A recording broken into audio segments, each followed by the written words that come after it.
Hello दोस्तों, इस video में हम पंजाब नेशनल बैंक के सेविंग्स अकाउंट्स को कंपेयर करेंगे स्टेट बैंक ऑफ इंडिया के सेविंग्स अकाउंट्स के साथ में कि इसके कौन कौन से बेनिफिट्स होते हैं और कौन कौन से हिडन चार्जेस देने होते हैं। इसके अलावा हम ये भी देखेंगे कि इन दोनों ही बैंकों को लेकर के कस्टमर का रिव्यू क्या होता है। इसके साथ साथ दोस्तों, इन दोनों ही बैंकों में से किस बैंक में सबसे ज़्यादा पैसा आप लोग का सुरक्षित होता है। तो दोस्तों, वीडियो को बिल्कुल भी स्किप मत करिएगा क्योंकि ये पूरा वीडियो मैंने बहुत ही स्टडी करके बनाया है। तो चलिए इसी के साथ में वीडियो शुरू करते हैं। दोस्तों, सबसे पहले हम डिस्कस कर लेते हैं कि इन दोनों ही बैंकों में से किस बैंक में सबसे ज़्यादा पैसा आप लोग का सुरक्षित होता है। तो दोस्तों, जानकारी के लिए मैं आप लोगों को बता दूं कि जैसा कि आप लोग जानते हैं कि ये दोनों ही बैंक गवर्नमेंट सेक्टर के बैंक हैं और ये दोनों ही बैंक DICGC से इंश्योर होते हैं।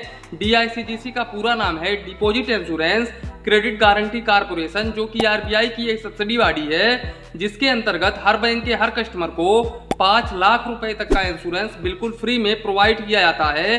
दोस्तों, इन दोनों ही बैंकों में से कोई भी एक बैंक कभी भी डूब जाता है तो ऐसे केसेस में आप लोग का 5 लाख रुपए तक का अमाउंट मिल जाएगा। लेकिन दोस्तों, इन दोनों ही बैंकों में से कोई भी एक बैंक कभी भी डूब ही नहीं सकता है, सवाल ही नहीं पैदा होता है, क्योंकि ये दोनों ही बैंक गवर्नमेंट सेक्टर के बैंक हैं। अब दोस्तों चलते हैं इन दोनों ही बैंकों के रेट ऑफ इंटरेस्ट के ऊपर।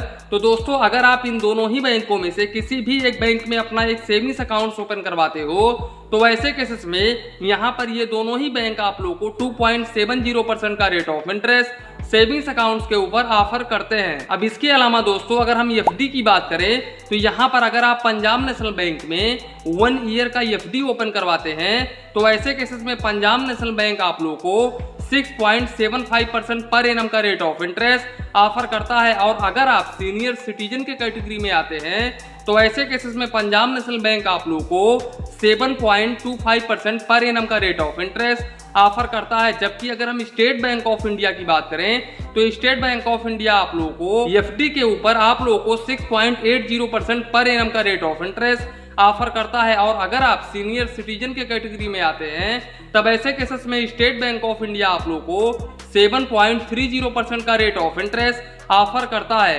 अब दोस्तों चलते हैं हम इन दोनों ही बैंकों के मिनिमम बैलेंस के ऊपर। तो दोस्तों, अगर आप पंजाब नेशनल बैंक में अपना एक सेविंग्स अकाउंट ओपन करवाते हो तो यहाँ पर पंजाब नेशनल बैंक में आप लोग को रूरल में 500 रुपये, सेमी अर्बन में 1000 रुपीज़, वहीं पर अर्बन और मेट्रो सिटीज़ में 2000 रुपीज़ मेंटेन करना होता है। और यहाँ पर आप लोगों को क्वार्टरली यानी कि प्रति 3 महीने में अपना एवरेज बैलेंस मेंटेन करना होता है। और अगर आप इस बैलेंस को मेंटेन नहीं करते हो तो ऐसे केसेस में आप लोगों को 250 रुपये प्लस GST तक चार्जेस देना पड़ सकता है। ये डिपेंड करता है कि आपका अकाउंट किस एरिया में है। इसके अलावा आपने कितना अमाउंट शॉर्टफॉल किया है अपने अकाउंट में, उसी के अकॉर्डिंग आप लोगों को चार्जेस देना होगा। ये मैंने मैक्सिमम चार्जेस बताया है। जबकि अगर हम स्टेट बैंक ऑफ इंडिया की बात करें तो स्टेट बैंक ऑफ इंडिया में आप लोगों को रूरल में 1000 रुपीज़ और सेमी अर्बन में 2000 रुपीज़, वहीं पर अर्बन और मेट्रो सिटीज़ में 3000 रुपीज़ मेंटेन करना होता है। और अगर आप इस बैलेंस को मेंटेन नहीं करते हो तो ऐसे केसेस में आप लोगों को एक भी रुपीज़ चार्जेस नहीं देना होता है। ये आप मान के चल सकते हैं कि ये एक जीरो बैलेंस सेविंग्स अकाउंट की ही तरह है कि यहाँ पर आप लोगों को कोई भी चार्जेस नहीं देना होगा। अगर आप मेंटेन करें तो भी ठीक है, नहीं मेंटेन करें तो भी ठीक है। अब यहाँ पर दोस्तों, ये स्टेट बैंक ऑफ इंडिया का प्लस पॉइंट है कि स्टेट बैंक ऑफ इंडिया अपने कस्टमर से मिनिमम बैलेंस के ऊपर कोई भी चार्जेस नहीं लेता है।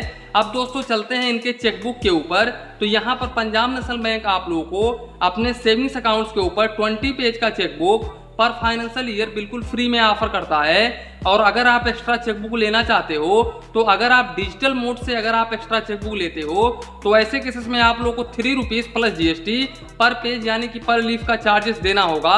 और अगर आप ब्रांच के थ्रू अपना चेकबुक लेते हो तो ऐसे केसेस में आप लोगों को 4 रुपीज़ प्लस GST पर लीफ यानी कि पर पेज का चार्जेस देना होगा। जबकि अगर हम स्टेट बैंक ऑफ इंडिया की बात करें तो स्टेट बैंक ऑफ इंडिया अपने सेविंग्स अकाउंट्स के ऊपर कस्टमर्स को फर्स्ट ईयर यानी कि पहले ईयर में 10 पेज का चेकबुक बिल्कुल फ्री में ऑफर करता है। उसके बाद में आप लोगों को चार्जेस देना होगा। दोस्तों, आज SBI का वेबसाइट अच्छे तरीके से वर्क नहीं कर रहा था, खुल नहीं पा रहा था, जिसकी वजह से मैं यहाँ पर चेकबुक चार्जेस को डिस्कस नहीं कर पाऊंगा। लेकिन ये मान के चलो कि 2 रुपये 4 रुपये का ही फर्क रहेगा यहाँ पर, नहीं तो दोनों का सेम ही है दोस्तों। इसके अलावा दोस्तों अगर हम SMS अलर्ट चार्जेस की बात करें तो पंजाब नेशनल बैंक में आप लोगों को 15 रुपये प्लस जीएसटी क्वार्टरली यानी कि प्रति 3 महीने में चार्जेस देना होता है, जबकि स्टेट बैंक ऑफ इंडिया में आप लोगों को एक भी रुपीस एसएमएस अलर्ट चार्जेस नहीं देना होता है। इसके साथ साथ दोस्तों ये दोनों ही बैंक आप लोगों को रुपए डेबिट कार्ड ऑफर करते हैं, क्लासिक रुपए डेबिट कार्ड ऑफर करते हैं। और अगर हम इस डेबिट कार्ड के एनुअल फीस की बात करें तो पंजाब नेशनल बैंक में आप लोग को 150 रुपये प्लस जीएसटी चार्जेस देना होता है, जो कि हर साल आपके अकाउंट से काट लिया जाता है। जबकि अगर हम स्टेट बैंक ऑफ इंडिया की बात करें तो स्टेट बैंक ऑफ इंडिया में आप लोगों को 125 रुपीज प्लस जीएसटी चार्जेस देना होता है, जो कि ऑटोमेटिकली आपके अकाउंट से काट लिया जाता है। दोस्तों अगर हम इस एटीएम कार्ड के लिमिट को डिस्कस करें तो यहाँ पर पंजाब नेशनल बैंक के डेबिट कार्ड से आप 25,000 रुपये पर डे निकाल सकते हैं और 60,000 रुपये तक आप ऑनलाइन ट्रांजैक्शन यानी कि पीओएस ट्रांजैक्शन कर सकते हैं। जबकि स्टेट बैंक ऑफ इंडिया के डेबिट कार्ड से आप 40,000 रुपये पर डे निकाल सकते हैं और 75,000 रुपये तक आप ऑनलाइन ट्रांजैक्शन यानी कि पीओएस ट्रांजैक्शन कर सकते हैं। अगर हम काउंट ऑफ ट्रांजैक्शन की बात करें तो यहाँ पर ये दोनों ही बैंकों के डेबिट कार्ड से आप 5 बार इनके ओन एटीएम से आप पैसे निकाल सकते हो और दूसरे बैंकों के एटीएम से भी आप 5 बार मंथली पैसे निकाल सकते हो और मेट्रो सिटी से आप 3 बार पैसे निकाल सकते हो फाइनेंशियल और नॉन फाइनेंशियल में। अब इसके अलावा दोस्तों अगर हम मोबाइल बैंकिंग और इंटरनेट बैंकिंग की बात करें तो स्टेट बैंक ऑफ इंडिया में आप लोग को मोबाइल बैंकिंग और इंटरनेट बैंकिंग में जितना फैसिलिटी मिलता है उतना पंजाब नेशनल बैंक के मोबाइल बैंकिंग और इंटरनेट बैंकिंग में नहीं मिलता है दोस्तों। इसके अलावा अगर हम कस्टमर रिव्यू की बात करें तो यहाँ पर Punjab national bank state bank of India के मुकाबले अपने कस्टमर से बहुत ही अच्छा व्यवहार करता है, जबकि स्टेट बैंक ऑफ इंडिया इतने अच्छे से अपने कस्टमर से व्यवहार नहीं करता है। इसके जो कर्मचारी होते हैं वो बहुत ही लापरवाह होते हैं दोस्तों। कहीं कहीं ब्रांच पर आप जाओगे आपका काम नहीं होगा, 10 मिनट का काम 2-2 दिन 3 दिन लगा देते हैं। लेकिन दोस्तों अगर हम सर्विस चार्जेस के मामले में कहें तो state bank of India Punjab national bank से कहीं ज़्यादा बेहतर है दोस्तों। ओनली फर्क इतना है कि स्टेट बैंक ऑफ इंडिया के जो कर्मचारी होते हैं वो आप लोगों से अच्छे तरीके से व्यवहार नहीं करते हैं, जबकि पंजाब नेशनल बैंक के अधिकारी ऐसे नहीं है। वैसे दोनों ही गवर्नमेंट सेक्टर का बैंक है तो दोनों ही बैंकों में आप लोगों को कर्मचारी का थोड़ा बहुत इधर उधर देखने को मिल जाता है दोस्तों। यहाँ पर दूसरे ब्रांचों में आप देखोगे, पंजाब नेशनल बैंक के भी ब्रांच में आप देखोगे तो अलग अलग जगह पर कर्मचारी अच्छे तरीके से व्यवहार नहीं करते हैं, तो वो अलग बात है। तो दोस्तों आशा करता हूँ कि पंजाब नेशनल बैंक और स्टेट बैंक ऑफ इंडिया के रिलेटेड जो भी आप लोगों के मन में कंफ्यूजन था वो बिल्कुल भी इस वीडियो में क्लियर हो गया होगा।